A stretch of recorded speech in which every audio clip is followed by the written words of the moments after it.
Ready? Hello, everyone.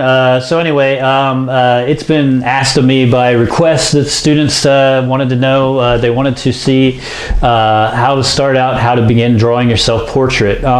So anyway, first of all, check out the assignment on Moodle. This is for my drawing class. Check out the assignment on Moodle and look at the PDF attachment that I have there about drawing portraits, how to draw portraits. Everything in there is sort of explained in detail, what I'm going to more or less generally go over in this video really quickly, or as quickly as I can with it. But what do I want to say? Yeah, so anyway, let's just get started. First practice in your sketchbook. That's why I suggested that as a part of the assignment. The first part of the assignment is to do a couple quick sketches of drawings, portraits of other people perhaps. If you happen to be, unless you happen to be home alone, then just do a couple of sketches of yourself in the sketchbook. All right, to loosen up, to be able to get used to drawing portraitures. All right, this doesn't it actually is required to be a self-portrait. All right, then set yourself in front of a mirror, and here is how I have it. I basically am situated here. I've got this nice chair. I can tape my drawing up to the wall, tack it up to the wall, my paper, and I have my mirror in front of me right here to look at it directly. I don't want you to cheat. Try not to draw from a photo. If you do draw from a photo, there's a 90% chance I'll be able to guess that it is from a photo just from looking at the drawing. I've been doing this enough years to understand that and to recognize those simple tropes of photography. All right, so anyway, the first step in drawing a head of basically 4 steps is simply getting the shape down. All right, so the first thing you want to do is the shape. Now, an individual head is shaped more or less like an upside down egg when it's looking directly at you, like I'm looking directly at the camera right now. So that's a good way to begin. One that's off tilted to the side, what's considered a 3/4 view, is an upside down egg shape like this. But then you want to put this sort of shape. I like to call it the area that the brain is contained in. All right. So you draw 1, 2. And then put a neck on there as it's number 3, all right? And that's sort of a 3/4 view on it. To draw a profile, just remember that the face is flatter, and it's kind of pretty difficult to draw a profile when you're looking in a mirror. But what you would have is a flat front of the face. Then you would have the area of the brain right here, and then the neck. Now that flat front will be tilted either up or in an upward direction if they're looking up at an upward slant, or down if they're looking downward. So that's very important to pay attention to that. And that lays out the simple basics for the start of a face. All right. So when you're drawing yourself, you'll either be in a 3/4 view or a full-on straightforward view. All right. 3/4 is probably the easiest one because the way I'm situated, I'm half over here and half over there. All right, so let's start on the big one here.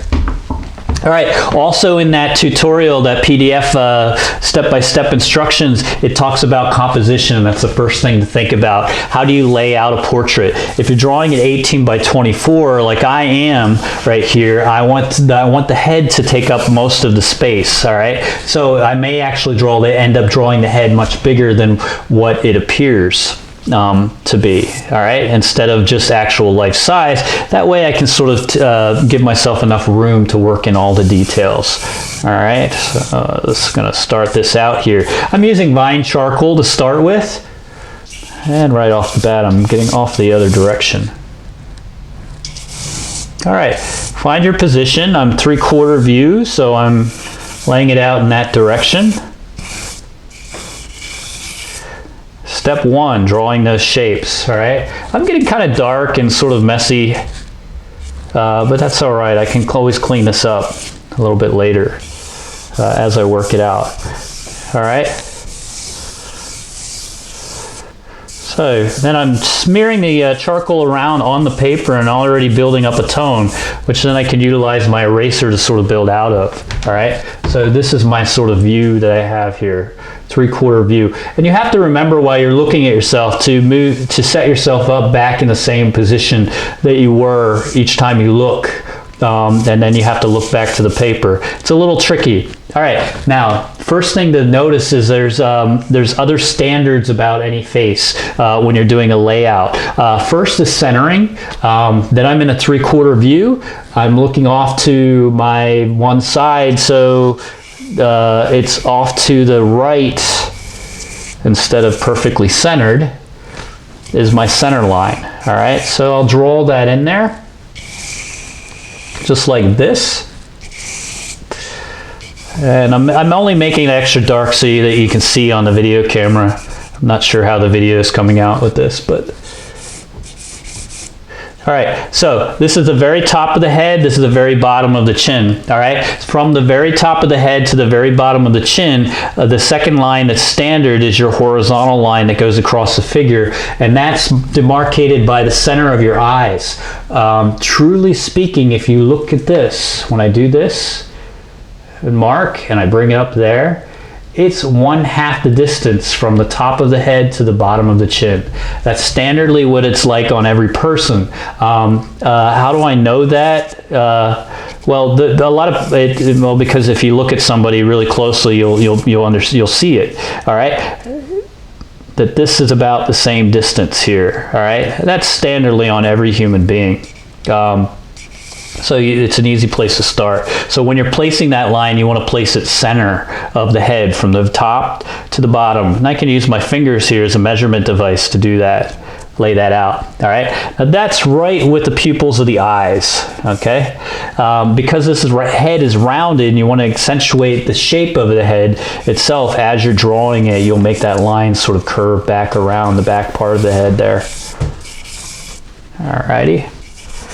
Okay, next line to separate is the bottom of the nose. The bottom of the nose is 1/2 the distance between the eyes right here and the bottom of the chin. So the bottom of the nose is going to be about right here, the center of it. All right, that's centered between the bottom of the chin and the eyes.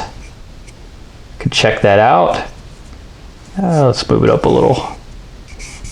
Okay, next mark is the mouth. The very center of the mouth, if the lips are closed like this, is 1/3 the distance to the bottom of the nose and 2/3 to the distance of the bottom of the chin. All right, and this is standardly speaking, and this goes correct for every person. All right, so that's there's about 1/3, somewhere around there. Again, you may put it out there and you might take it, erase it again, you know, depending as you're working it out. All right, 3/4 views, by the way, happen to be the easier views to draw. Why? Because you've got an angle on that nose. Most difficult thing is to draw a nose when you're looking straight at it, because of this area right here, this upper area. It's hard to depict that shape, and really what you should simply focus on is the underside of the nose as you're drawing it, and don't worry about that line, okay, until later in the drawing. All right, so as I'm building out 3/4 view here, my nose is going to come out like this and curve down.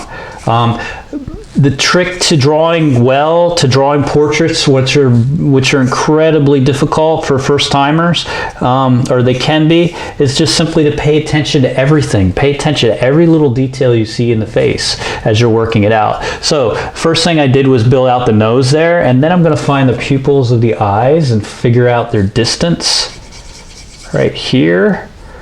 And this one, because it's at a 3/4 view, this one's a bit further away than that one. All right, what happens here is what the nose does, and it sort of creates this, goes in right there, and then it creates an arc out and around the eye up here, the shape of that head. All right, and what happens over here, you can make an almond shape. Gotta start somewhere.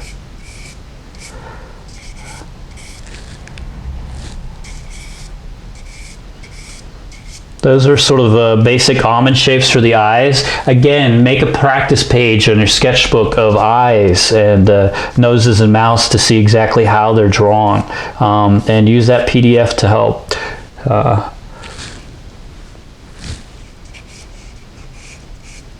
Everyone has their own style about how they handle this. All right, so once I lay the eyes out, then I'll lay those areas out above it. All right. Now what we're doing is we're getting into, I'm starting to get into step 2 of drawing portraits, and that's the planes of the face, all right? I emphasize this a lot in my drawing class. If you were in there, you'd be practicing portraiture for a couple of weeks, and every time I'll be looking for those lines in the face. What are those lines? Those are the lines I'm starting to draw right now. Right now, these are it's the spaces in between different features, particularly your eyes. Around here, there's one underneath your eyes, and there's one above your eyes. Mine tend to be quite prominent. If you've noticed throughout the semester, I always seem to have like darker undersets under my eyes, and sometimes even people think I have black eyes. Sometimes they get so dark. That's usually when I have less sleep.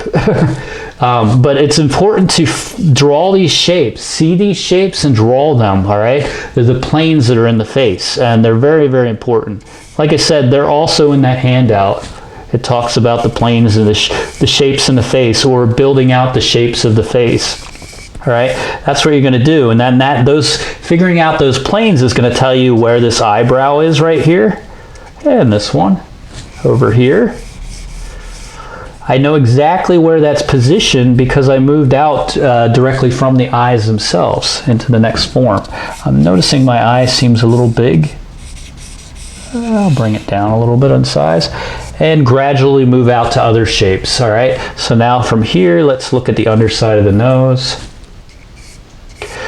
Those of you that have been working at home and drawing on a desk, especially with charcoal, you're probably starting to understand how difficult it is to not go over it with your hand while you're drawing, and creating smudges and so forth. One way to get around that is to actually lay some paper down, an extra small piece of paper, so you're not creating smudges too much on your drawing. And that's the whole reason we've been drawing vertical all semester. So if you really can find that space where you have a wall to tape your drawing up to, a fairly nice smooth wall to draw on, it's so much better at working than it is actually working on a table, particularly for this size.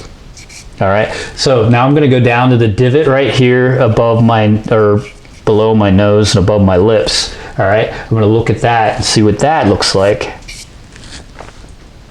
Instead of talking, I need to position myself.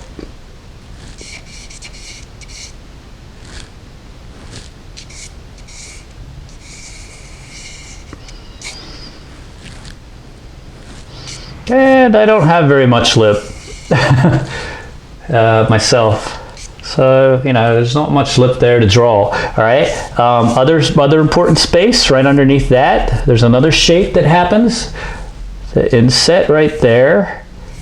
So I'm drawing that shadowed shape underneath the lips themselves. I notice if I get older too, my shapes are changing in the face. This one I never noticed before. Alrighty. That way you're not simply, when you're drawing, working yourself from one shape to the next, or planes, whatever you want to call them. When you're working through one shape to the next, you're really going to get an understanding of what the size of this space is right here when you draw that space out. Okay, and that's what helps you get the individual of a person. You spend a lot of time building out in step number 2. All right, chopping it out, bringing it together.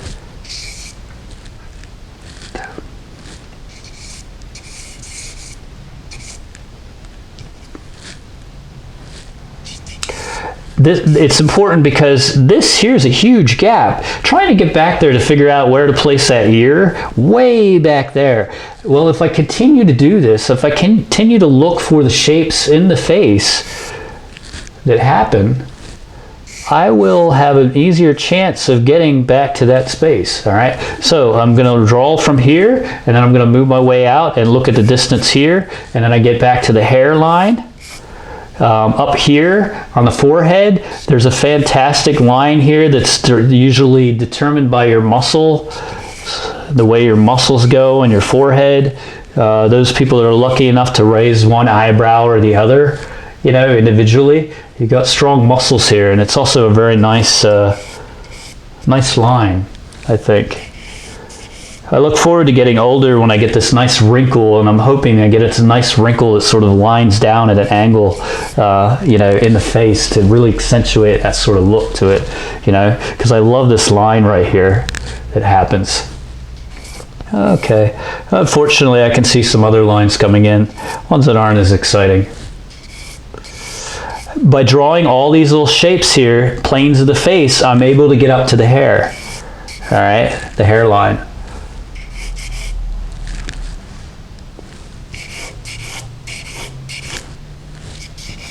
Okay, I'll throw that in there. All right, back over here. Okay, let's move that back. All right, so I'm building out these planes of the face, carrying out this direction, and I'm getting back into here. Here's my hair. My hairline gets bigger and bigger every year. I feel like Moses parting the Red Sea. Whoosh. Alrighty, so it goes back further. Then I'm back to the side here. I keep looking on there. And I can say this is where the hair, the back of the head ends, somewhere like that.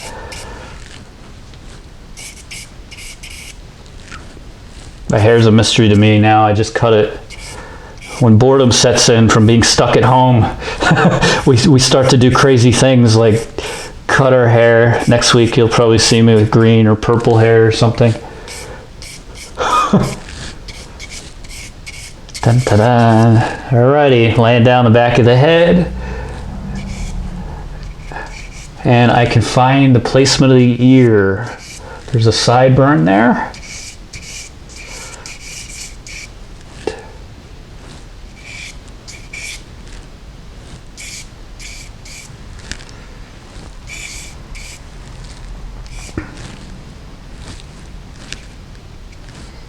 And notice a lot of times ears, they usually end about the bottom of the nose.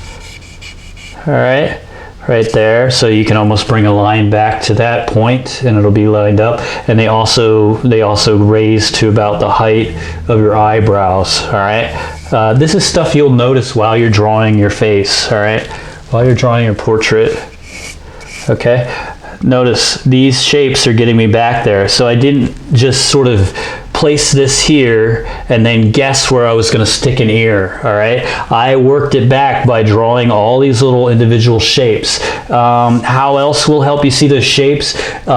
Shadows, dramatic shadows, maybe cast by lights. I know some of you're young, so you have more smoother features, but really what I'd like to see is these sort of shapes come out as much as possible. That really makes me know that you're really looking at what you're drawing.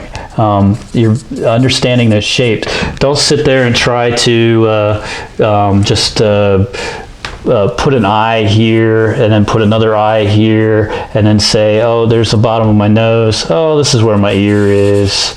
You know, this is where my other ear. You're not going to get it right. You're going to start drawing a generalized person until you actually put those shapes in there. These sort of shapes, you know, then you get an individual, all right? You understand how big that space is around the eye and how big this space is underneath the eye, the shape of the nose, the shadows that are cast off the nose and so forth, that little divot underneath your lip or underneath your nose, above your lip, all right? It's different on everyone, and this is where the individual comes out of, all right? Drawing these particular shapes in here. All right, so that is the most crucial part of portrait drawing. Okay, then you'll go back in there. Let me show you a few other tips real quick. The eyes, start with the pupil of the eye, the black part. They're going to be like dark, fairly dark. And then you have to look, of course, you have to look at what direction your eyes are in first, so pay attention to that. I have to take this out. My eyes are looking this way, so I'm going to start by drawing the iris, the overall shape in there, like that. Paying attention to the whites of the eyes, how much space of the whites of the eyes versus the rest of them. And then I'll put the iris or the pupil back in here. Pupils always stay center in that iris, all right? Pupil doesn't move around, it's the iris that moves, or the whole shape, all right? And if you draw them, make them dark, look in there, look for the details. I don't have a strong light in this room, so I'm not really seeing that. But you're gonna sit there and draw out the lines in the iris, all right? Afterwards, have to put the eye in. And then I'll erase that out, make it lighter, go back to white. Those eyes might be looking a little bit big, so I may make them a little bit smaller as I'm changing it. But this will change size a little bit. This will get a little smaller. This one will. This one probably will stay its size. Remember, you've got a little bit of distance happening in your portrait too. Perspective-wise, if you have it head at a 3/4 view, there is a chance that this eye looks a little bit smaller than that eye. All right, and this eye will probably come right up to the bridge of the nose as well, or close to it. Depends on the tilt of the head. All right, this eye will sit way far away from the nose, basically, to lay it in position. All right. Once you're getting back to this, it's really just playing around till you get everything right. All right, and then I'm going to throw the neck in there. Oh, the neck's going in right there.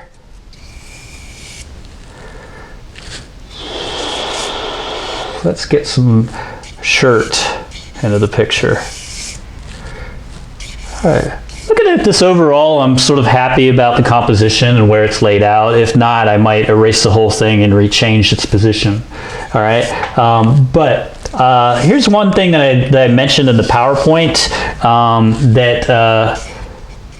about a particular student's drawing, that it's sort of faded off on the edges. That's a standard style, and it's not particularly something that I like as well, honestly. I like a more modern approach to drawing portraits, where you bring the figure directly off of the paper, all right? Bringing the figure line all the way to the edge of the paper as you finish out the portrait, all right? The other thing I'm gonna watch out for, and I'm really gonna hit you hard on, is if you ignore building dimension in the body of the figure. If you have body showing on the paper itself, then therefore it must have dimension splayed in it as well, all right? So let's say the shadows underneath the neck here. All right, look for those lines in the neck. You're still building out dimension even here, so look for any shapes, any planes in the neck as well. There's one right there for me. There's this one. Okay. And the shirt, all right? The ripples in the shirt, the creases in the fabric. Come on, you know how to do this. You've been drawing this way for like the first part of the whole semester, drawing fabric and drawing different surfaces, all right? So this is important. Don't just let this go flat, all right? That's what's very important. It's more interesting if you can get some creases out of there, develop creases and folds. So here I'm gonna start drawing those lines in there. Very loosely, and then then I'll start tightening them up later in the drawing, creating shadows in here, keeping the whole drawing in dimension.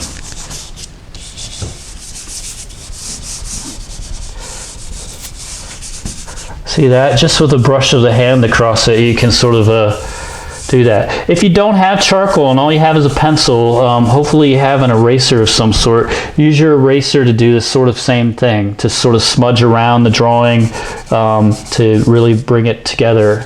All right. When you're drawing hair, don't draw individual strands of hair.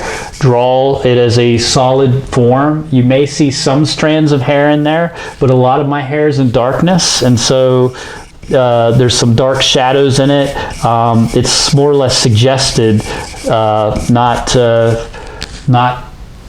I don't see every individual hair, so I'm not going to sit there and draw every little hair on my head. All right, I only see more or less shapes of hair. Right now my hair is a little poofy because I washed it last night. Oh, yeah, actually it's yeah, when you do that, you know how to get out of the shower, and after it's dry, it gets all sort of soft and fuzzy. So it's kind of like that look right now.